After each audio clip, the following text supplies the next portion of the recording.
भारत माता की। भारत माता की।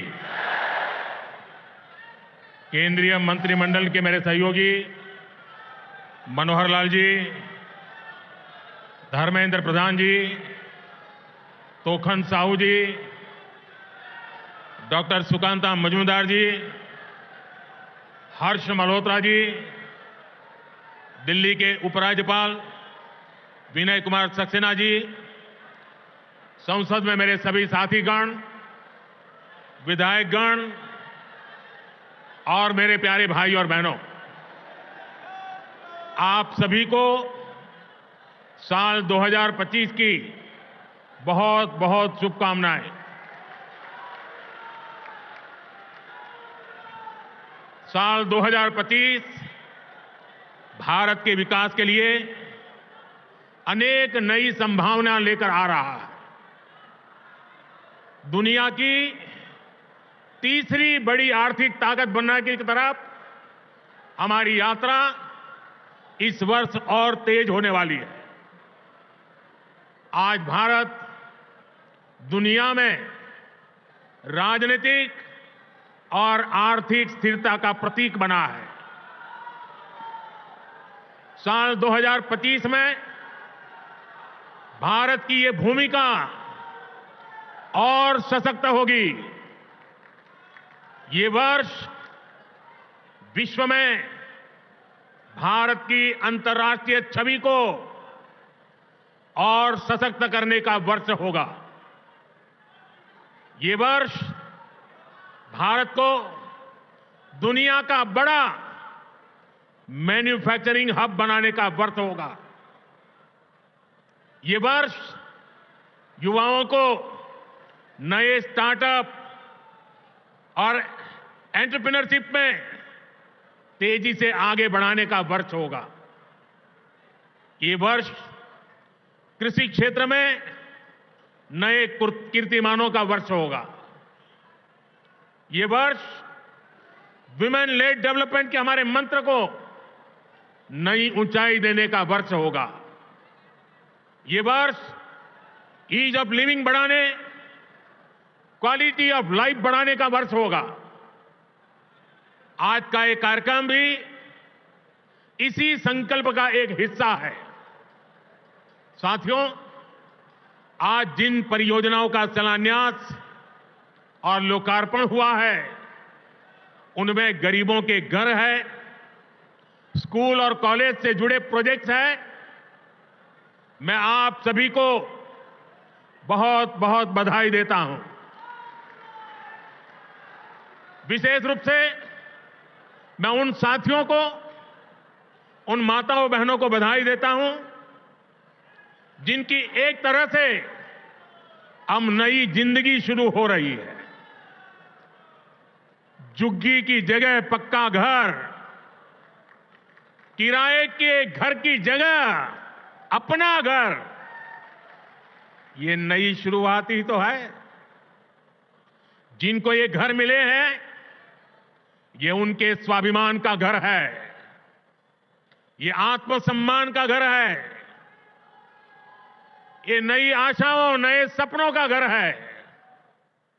मैं आप सभी की खुशियों में, आपके उत्सव का हिस्सा बनने ही आज यहां आया हूं। और आज जब यहां आया हूं तो काफी पुरानी यादें ताजा होना बहुत स्वाभाविक है। आप में से शायद कुछ लोगों को पता होगा, जब आपातकाल का समय था, देश इंदिरा गांधी के तानाशाही रवैये के खिलाफ लड़ाई लड़ रहा था। इमरजेंसी के खिलाफ एक लड़ाई चल रही थी। उस समय मेरे जैसे बहुत साथी अंडरग्राउंड मूवमेंट का हिस्सा थे और उस समय यह अशोक विहार मेरा रहने का स्थान हुआ करता था।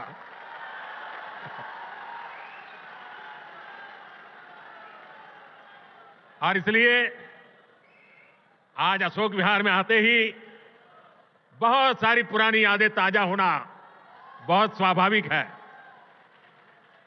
साथियों, आज पूरा देश विकसित भारत के निर्माण में जुटा है। विकसित भारत में देश के हर नागरिक के पास पक्की छत हो, अच्छे घर हो, ये संकल्प लेकर हम काम कर रहे हैं। इस संकल्प की सिद्धि में दिल्ली का बहुत बड़ा रोल है। इसलिए भाजपा की केंद्र सरकार ने झुग्गियों की जगह पक्का घर बनाने का अभियान शुरू किया। 2 साल पहले भी मुझे कालकाजी एक्सटेंशन में झुग्गियों में रहने वाले भाई बहनों के लिए 3000 से अधिक घरों के शुभारंभ का अवसर मिला था। वो परिवार जिनकी अनेक पीढ़ियां सिर्फ झुग्गियों में ही रही, जिनके सामने कोई उम्मीद नहीं थी, वे पहली बार पक्के घरों में पहुंच रहे हैं। तब मैंने कहा था कि ये तो अभी शुरुआत है। आज यहां और 1500 घरों की चाबी लोगों को दी गई है। ये स्वाभिमान अपार्टमेंट्स गरीबों के स्वाभिमान को, उनकी गरिमा को बढ़ाने वाले हैं। थोड़ी देर पहले जब कुछ लाभार्थियों से मेरी बातचीत हुई तो मैं यही एहसास उनके भीतर देख रहा था। मैं नया उत्साह, नई ऊर्जा अनुभव कर रहा था। और वहां मुझे कुछ बालक बालिकाओं से भी मिलने का मौका मिला। ऐसा लग रहा था कि वह स्वाभिमान अपार्टमेंट की ऊंचाई जो है ना, उससे भी ऊंचे उनके सपने में देख रहा था। और साथियों, इन घरों के मालिक भले ही दिल्ली के अलग अलग लोग हो, लेकिन ये सब के सब मेरे परिवार के ही सदस्य हैं। साथियों, देश भली भांति जानता है कि मोदी ने कभी अपने लिए घर नहीं बनाया, लेकिन बीते 10 वर्षों में 4 करोड़ से अधिक गरीबों के घर, उनका सपना पूरा किया है। मैं भी कोई शीश महल बना सकता था,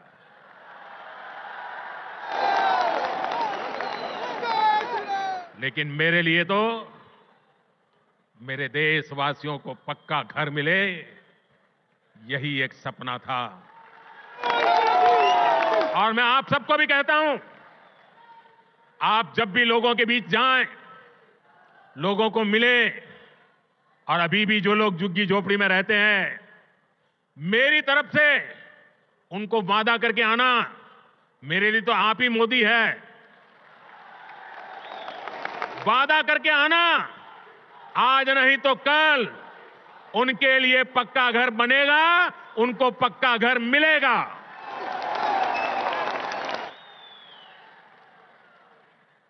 गरीबों के इन घरों में हर वो सुविधा है जो बेहतर जीवन जीने के लिए जरूरी है। यही तो गरीब का स्वाभिमान जगाता है, आत्मविश्वास बढ़ाता है, जो विकसित भारत की असली ऊर्जा है। और हम यहीं रुकने वाले नहीं हैं। अभी दिल्ली में करीब 3000 ऐसे ही और घरों के निर्माण का काम कुछ ही समय में पूरा होने वाला है। आने वाले समय में हजारों नए घर दिल्ली वासियों को मिलने वाले हैं। इस क्षेत्र में बहुत बड़ी संख्या में हमारे कर्मचारी भाई बहन रहते हैं। उनके जो आवास थे वे भी काफी पुराने हो चुके थे। उनके लिए भी नए आवास बनाए जा रहे हैं। दिल्ली के अभूतपूर्व विस्तार को देखते हुए ही केंद्र सरकार रोहिणी और द्वारका सब सिटी के बाद अब नरेला सब सिटी के निर्माण को गति दे रही है। साथियों, विकसित भारत बनाने में बहुत बड़ी भूमिका हमारे शहरों की है। हमारे ये शहर ही जहां दूर दूर से लोग बड़े सपने लेकर आते हैं, पूरी ईमानदारी से उन सपनों को पूरा करने में जिंदगी खपा देते हैं। इसलिए केंद्र की भाजपा सरकार हमारे शहरों में रहने वाले हर परिवार को क्वालिटी लाइफ देने में जुटी है। हमारा प्रयास है कि गरीब हो या मिडिल क्लास, उसको अच्छा घर दिलाने में मदद मिले। जो नए नए लोग गांव से शहर आए हैं, उन्हें उचित किराए पर घर मिले। जो मध्यम वर्गीय परिवार है, मिडिल क्लास है, उसको भी अपना सपनों का घर पूरा करने के लिए सरकार पूरी मदद दे रही है। बीते एक दशक से कम लगातार ये काम निरंतर चल रहा है। बीते 10 वर्षों में प्रधानमंत्री आवास योजना शहरी, इसके तहत देश भर में 1 करोड़ से ज्यादा घर बने हैं। इसी योजना के तहत दिल्ली में भी करीब 30,000 नए घर बने हैं। साथियों, अब इस प्रयास को हमने और विस्तार देने की योजना शुरू की है। प्रधानमंत्री आवास योजना शहरी के अगले चरण में शहरी गरीबों के लिए 1 करोड़ नए घर बनने वाले हैं। इन घरों के लिए केंद्र की भाजपा सरकार ही मदद देने वाली है। साल में जिनकी आय 9 लाख रुपए से कम है, उन परिवारों को इस योजना का विशेष फायदा होगा। केंद्र सरकार मिडिल क्लास परिवारों को, मध्यम वर्ग के परिवारों का घर का सपना पूरा करने के लिए होम लोन के ब्याज में बहुत बड़ी छूट दी रही है। वो पैसे सरकार दे रही है। साथियों, हर परिवार का सपना होता है कि उसके बच्चे अच्छे से पढ़े, अच्छे से सीखें और अपने पैरों पर खड़े हो। देश में अच्छे स्कूल कॉलेज हो, यूनिवर्सिटीज हो, अच्छे प्रोफेशनल संस्थान हो, इस पर भाजपा सरकार द्वारा बहुत जोर दिया जा रहा है। हमें सिर्फ बच्चों को पढ़ाना ही नहीं है, बल्कि वर्तमान और भविष्य की जरूरतों के लिए नई पीढ़ी को तैयार भी करना है। नई नेशनल एजुकेशन पॉलिसी में इसी बात का ध्यान रखा गया है। नई राष्ट्रीय शिक्षा नीति गरीब परिवार का बच्चा हो, मध्यम परिवार के संतान हो, उनको नए अवसर देने वाली नीति को लेकर चलता है। हमारे देश में मध्यम वर्ग परिवार के बच्चे हो, गरीब परिवारों के बच्चे हो, उनके लिए डॉक्टर बनना, इंजीनियर बनना, बड़ी अदालत में खड़े होकर के वकालत करना, ये सारे सपने उनके भी होते हैं। लेकिन मध्यम वर्ग के परिवार के लिए अंग्रेजी माध्यम की स्कूल में बच्चों को पढ़ाना आसान नहीं होता है। गरीब के लिए बच्चों को अंग्रेजी में शिक्षा देना मुश्किल होता है। अगर मेरे मध्यम वर्ग के बच्चे, मेरे गरीब परिवार के बच्चे क्या अंग्रेजी के अभाव में डॉक्टर इंजीनियर नहीं बन सकते हैं? क्या उनका डॉक्टर इंजीनियर बनने का सपना पूरा होना चाहिए कि नहीं होना चाहिए? और इसलिए आजादी के इतने सालों तक काम नहीं हुआ, वो आपके इस सेवक ने कर दिया है। अब वो अपनी मातृभाषा में पढ़ करके डॉक्टर भी बन सकता है, इंजीनियर भी बन सकता है और बड़ी से बड़ी अदालत में मुकदमा भी लड़ सकता है। साथियों, देश की शिक्षा व्यवस्था को बेहतर बनाने में सीबीएसई की बड़ी भूमिका है। इसका दायरा निरंतर बढ़ रहा है। इसको देखते हुए ही सीबीएसई का नया भवन बनाया है। इससे आधुनिक शिक्षा का विस्तार करने में, परीक्षा के आधुनिक तौर तरीकों को अपनाने में मदद मिलेगी। साथियों, उच्च शिक्षा के मामले में दिल्ली यूनिवर्सिटी की प्रतिष्ठा भी लगातार मजबूत हो रही है। और ये मेरा सौभाग्य है, मुझे भी दिल्ली यूनिवर्सिटी का विद्यार्थी रहने का सौभाग्य मिला। हमारा प्रयास है कि दिल्ली के युवाओं को यहीं पर उच्च शिक्षा के ज्यादा से ज्यादा अवसर मिले। आज जिन नए परिसरों का शिलान्यास किया गया है, इससे हर वर्ष सैकड़ों नए साथियों को डीयू में पढ़ाई का अवसर मिलेगा। डीयू के पूर्वी कैंपस और पश्चिमी कैंपस का इंतजार लंबे समय से हो रहा था। अब यह इंतजार खत्म होने जा रहा है। सूरजमल विहार में पूर्वी कैंपस और द्वारका में पश्चिमी कैंपस पर अब तेजी से काम होगा। वहीं नजफगढ़ में वीर सावरकर जी के नाम पर नया कॉलेज भी बनने जा रहा है। साथियों, एक तरफ दिल्ली में शिक्षा व्यवस्था के लिए केंद्र सरकार के प्रयास है, वहीं दूसरी तरफ यहां की राज्य सरकार का कोरा झूठ भी है। दिल्ली में जो लोग राज्य सरकार में पिछले 10 साल से उन्होंने यहां की स्कूली शिक्षा व्यवस्था को बहुत नुकसान पहुंचाया है। हालात यह है कि समग्र शिक्षा अभियान के तहत जो पैसे भारत सरकार ने दिए, ये दिल्ली में ऐसी सरकार बैठी है जिसको दिल्ली के बच्चों के भविष्य की परवाह नहीं है।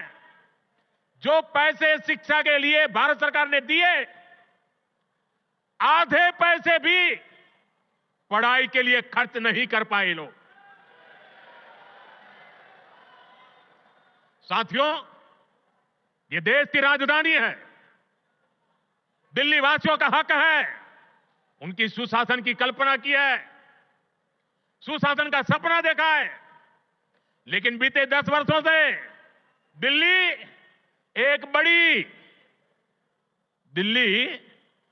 एक बड़ी आपदा से घिरी है। अन्ना हजारे जी को सामने करके कुछ कट्टर बेईमान लोगों ने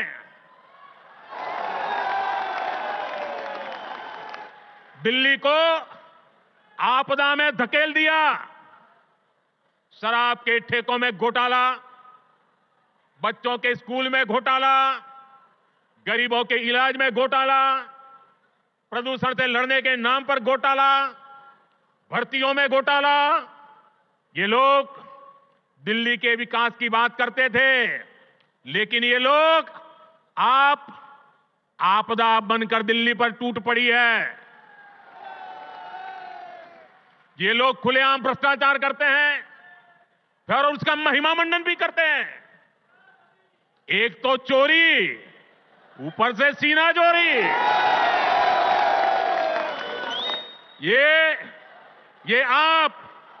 ये आपदा दिल्ली पर आई है और इसलिए दिल्ली वालों ने आपदा के विरुद्ध जंग छेड़ दी है। दिल्ली का वोटर दिल्ली को आपदा से मुक्त करने की ठान चुका है। दिल्ली का हर नागरिक कह रहा है, दिल्ली का हर बच्चा कह रहा है, दिल्ली की हर गली से आवाज आ रही है, आपदा को नहीं सहेंगे, बदल के रहेंगे।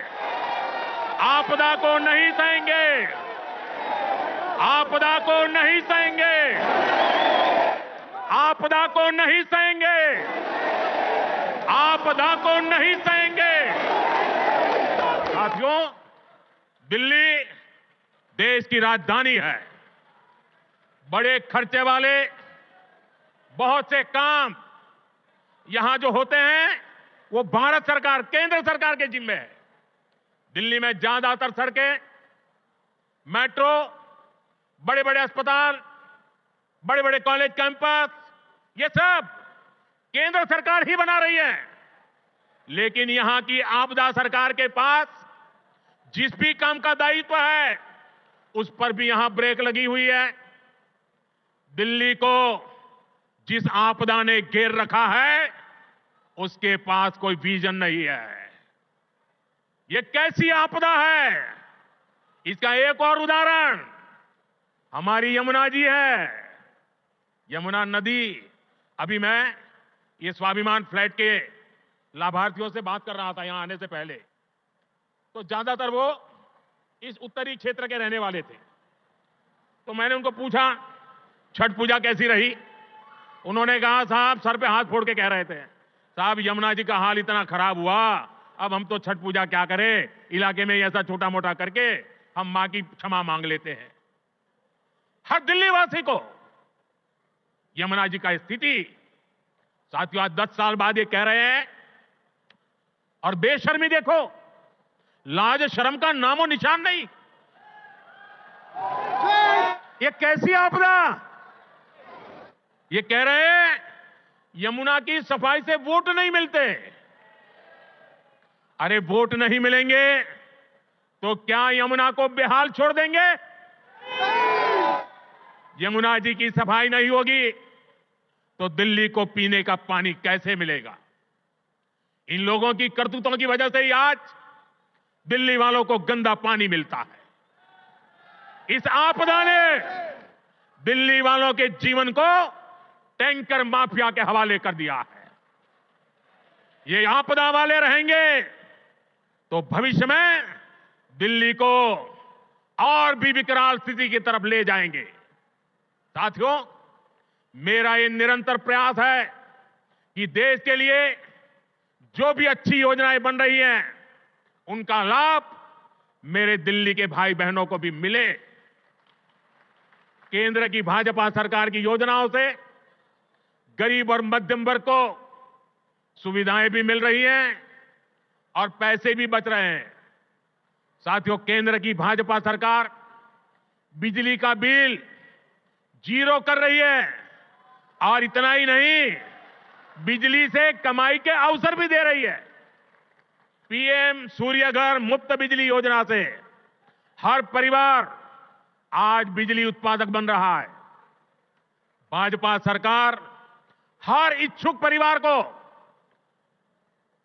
78,000 रुपीज, करीब 75-80 हजार रुपए एक परिवार को सोलर पैनल लगाने के लिए 75-80 हजार रुपए दे रही है। अभी तक देश भर में करीब 7.5 लाख घरों की छत पर पैनल लग चुके हैं। इससे जरूरत की बिजली मुफ्त मिलेगी और बची हुई बिजली का पैसा सरकार आपको देगी। मैं दिल्ली के लोगों को विश्वास दिलाता हूं, दिल्ली में भाजपा का मुख्यमंत्री बनते ही प्रधानमंत्री सूर्यघर मुफ्त बिजली योजना और तेजी से लागू की जाएगी।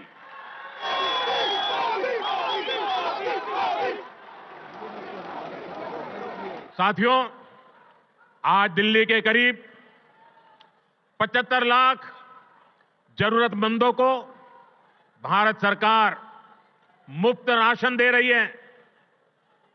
एक देश एक ration card, one nation one ration card योजना ने दिल्ली के लोगों की बड़ी मदद की है।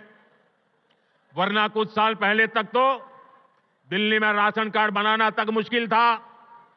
पुराने अखबार निकाल के देखिए क्या क्या होता था। आपदा वाले तो राशन कार्ड बनाने में भी घूस लेते थे। आज घूसखोरी का रास्ता भी बंद हुआ है और राशन के खर्च में भी बचत हो रही है। साथियों, दिल्ली के गरीब हो, मध्यम वर्गीय परिवार हो, उनको सस्ती दवाएं मिले, इसके लिए करीब 500 जन औषधि केंद्र यहां दिल्ली में बनाए गए हैं। इन केंद्रों पर 80% से अधिक डिस्काउंट पर दवाएं उपलब्ध है। 100 रुपए की दवाई 15 रुपया 20 रुपए में मिलती है। इन सस्ती दवाओं से दिल्ली के लोगों को हर महीने हजारों रुपए की बचत हो रही है। साथियों, मैं तो दिल्ली वालों को मुफ्त इलाज की सुविधा देने वाली आयुष्मान योजना का भी लाभ देना चाहता हूं। लेकिन आपदा सरकार को दिल्ली वालों से बड़ी दुश्मनी है। वे पूरे देश में आयुष्मान योजना लागू है, लेकिन इस योजना को आपदा वाले यहां लागू नहीं होने दे रहे। इसका नुकसान दिल्ली वालों को उठाना पड़ रहा है। और सबसे बड़ी बात, हमारे दिल्ली के व्यापारी देश भर में जाते आते रहते हैं, दिल्ली के प्रोफेशनल देश भर में जाते आते रहते हैं, दिल्ली के नौजवान देश भर में जाते आते रहते हैं, घूमने फिरने जाते हैं। हिंदुस्तान के किसी कोने में गए और कुछ हो गया, अगर आयुष्मान कार्ड होगा तो कार्ड वहां पर भी आपकी ट्रीटमेंट की गारंटी बन जाएगा। लेकिन ये लाभ दिल्ली को नहीं मिल रहा है, क्योंकि दिल्ली की आपदा सरकार आपको आयुष्मान से जोड़ नहीं रही है।